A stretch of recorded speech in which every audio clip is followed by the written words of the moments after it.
నమస్తే, welcome to hash tag you. నేను మీ Rajesh. So ఇప్పుడు నరేంద్ర మోదీ గారు మూడోసారి ప్రధాని అయిన తర్వాత పెద్ద ఎత్తున అనేక సందర్భాల్లో రిటైర్మెంట్ గురించి చర్చ జరుగుతూ ఉంది. సో ఇప్పుడు ఆల్రెడీ ఒకసారి రిటైర్మెంట్ గురించి రీసెంట్ టైమ్స్లో ఆర్ఎస్ఎస్ చీఫ్గా ఉన్నటువంటి మోహన్ భగవత్ చేసినటువంటి వ్యాఖ్యలకి ఎవరైతే ఆ రిటైర్మెంట్ అంశం లేవనెత్తారో ఆయనే అదే మోహన్ భగవత్ ఫుల్ స్టాప్ పెట్టారు. కానీ ఇక్కడ సీన్ కట్ చేస్తే గతంలో బీజేపీలో చాలామంది సీనియర్ నాయకులకి వయసు నిబంధన పేరు చెప్పి మొత్తం పక్కన పెట్టినటువంటి పరిస్థితులు మనం చాలామంది వ్యవహారం మనకు కనిపిస్తుంది. అయితే ఇప్పుడు ప్రధానంగా మరి ఆ ఫార్ములా నరేంద్ర మోదీ గారికి అప్లై అవ్వదా అనేది ఒక క్వశ్చన్ మార్క్. మరి ఎందుకు ఇప్పుడు ఈ క్వశ్చన్ మళ్ళీ నేను రైజ్ చేస్తున్నాను, లేకుంటే రాజకీయ వర్గాల్లో చర్చ జరుగుతోంది అని అంటే 75 ఏళ్ళు నిన్నటికి నిన్న నరేంద్ర మోదీ గారు పూర్తి చేసుకున్నారు. అంటే ఆయనకి 75 క్రాస్డ్ నౌ.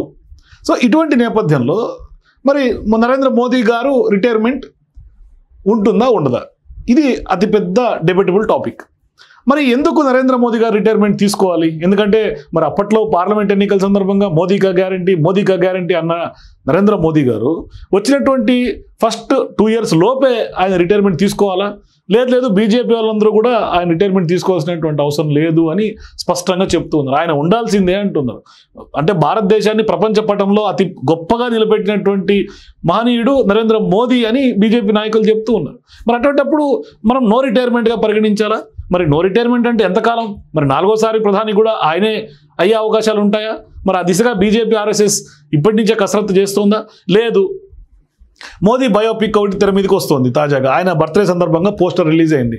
మరి ఇప్పుడు ఆ నరేంద్ర మోదీ బయోపిక్ తెర మీదకి వచ్చింది అంటే ఎన్నికల ముందు దాకా షూటింగు, ప్రీ పోస్ట్ ప్రొడక్షన్ ఇవంతా కూడా చేసుకొని పోస్ట్ ప్రొడక్షన్ జరిగి ఎన్నికల ముందు నరేంద్ర మోదీ ఇమేజ్, నరేంద్ర మోదీకి సంబంధించినటువంటి ఒక బయోపిక్ ప్రజల ముందు ఉంచి, దేశ ప్రజల ముందు ఉంచి మరోసారి బీజేపీ అధికారంలోకి వచ్చే ఎత్తుగడగా కనిపిస్తోందా?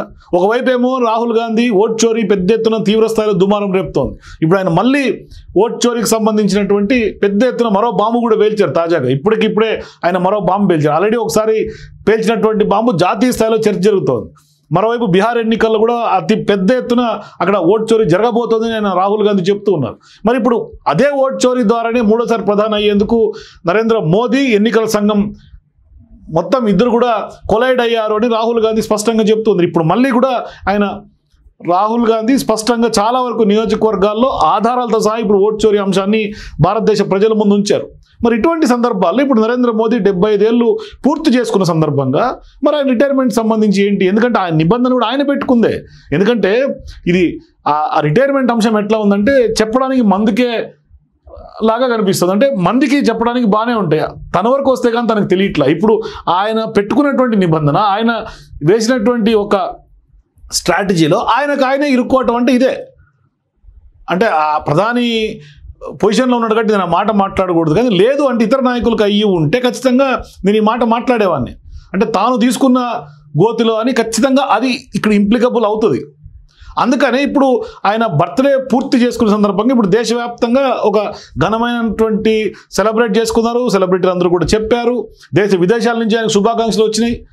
మరోవైపు ఆయన గిఫ్ట్ను కూడా కొంత ఆక్షన్ స్టార్ట్ చేశారు. మరి వేడుకలన్నీ నిన్నటితో పూర్తి అయిపోయినాయి. మరి బయట వ్యక్తులకు సంబంధం లేకపోయినా బీజేపీలో ఉన్నటువంటి పెద్దలకు మాత్రమే బర్త్డే శుభాకాంక్షలతో పాటుగా హ్యాపీ రిటైర్మెంట్ అని కూడా చెప్పాలని ఉంటుంది చాలామంది బీజేపీ నాయకులకి. అంటే ఇంటర్నల్ టాక్స్ అనమాట ఇవన్నీ కూడా. కానీ వాళ్ళందరూ కూడా చెప్పలేనటువంటి పరిస్థితి. ఎందుకంటే 75 ఏళ్ళు పూర్తి అయిపోయింది, మీరు రిటైర్మెంట్ తీసుకుంటారా, రిటైర్ అవుతారా అని అడిగే ధైర్యం ఎవరికి ఉండకపోవచ్చు బహుశా, నాకు తెలిసి.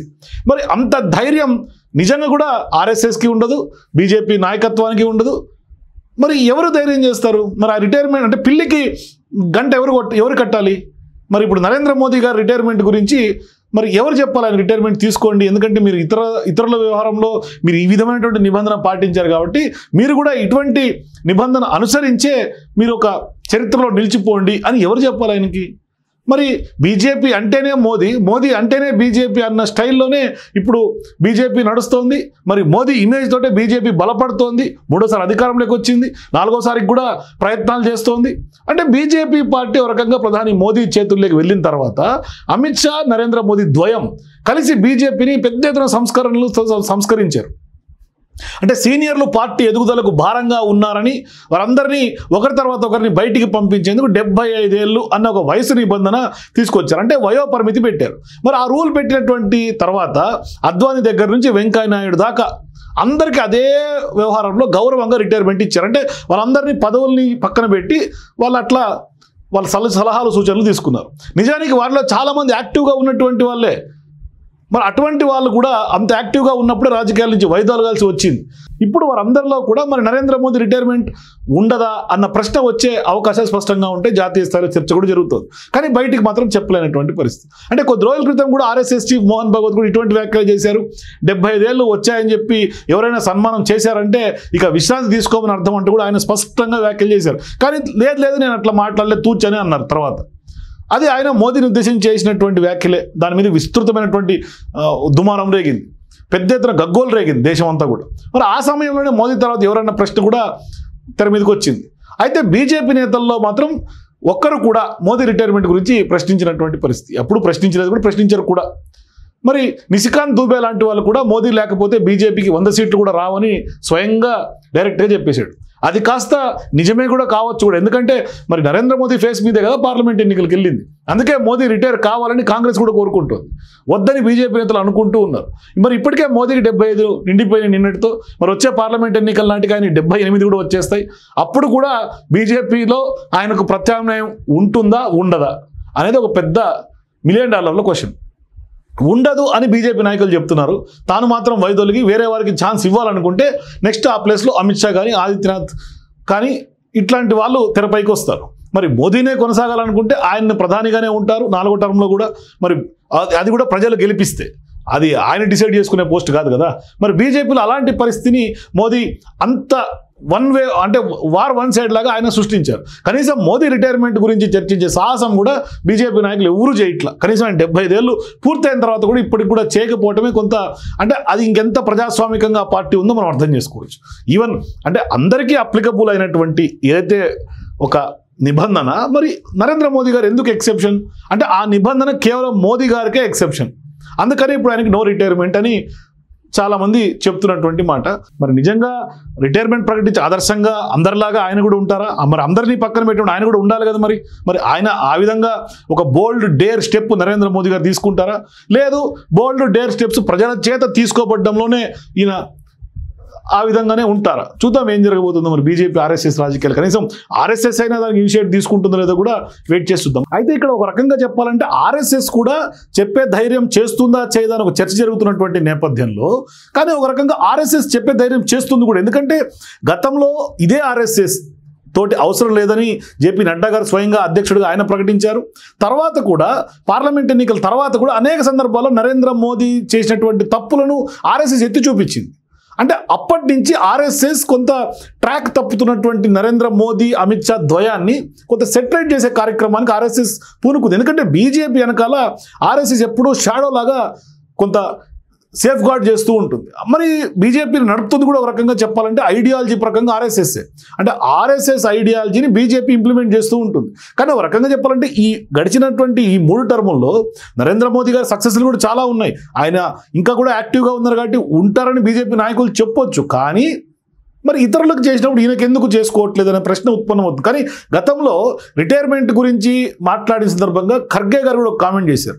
అంటే వాళ్ళ పార్టీలో వయసు నిబంధన ఏం లేదు, కానీ ఆయన ఒకటి కామెంట్ చేశారు. అంటే రాజకీయంలో ఉన్నటువంటి పొలిటికల్ లీడర్లకు రిటైర్మెంట్ అనేది అవసరం లేదు, ప్రజలు ఎప్పటిదాకా వాళ్ళ అవసరాన్ని గుర్తించి ప్రజలు వాళ్ళు ఎన్నుకుంటారు అప్పటిదాకా వాళ్ళు కొనసాగవచ్చు, వాళ్ళకి రిటైర్మెంట్ అంటూ ఉండదు ప్రజా జీవితంలో ఉన్న వాళ్ళకని అప్పట్లో మల్లికార్జున ఖర్గే ఒక స్టేట్మెంట్ చేశారు. ఆ వ్యవహారం పెద్ద ఎత్తున జాతీయ స్థాయిలో దుమారం రేగింది.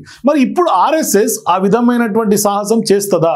ఎందుకంటే గతంలో కొన్ని కరెక్షన్స్ చేసినటువంటి ఆర్ఎస్ఎస్ ఈసారి కనీసం ఇది గతంలో మీరు ఈ విధంగా చేశారు, ఇప్పుడు మీరు ఎందుకు ఈ విధంగా చేస్తున్నారు అని ఏమన్నా చెప్పి ధైర్యంగా చెప్పే సందర్భం వస్తుందా?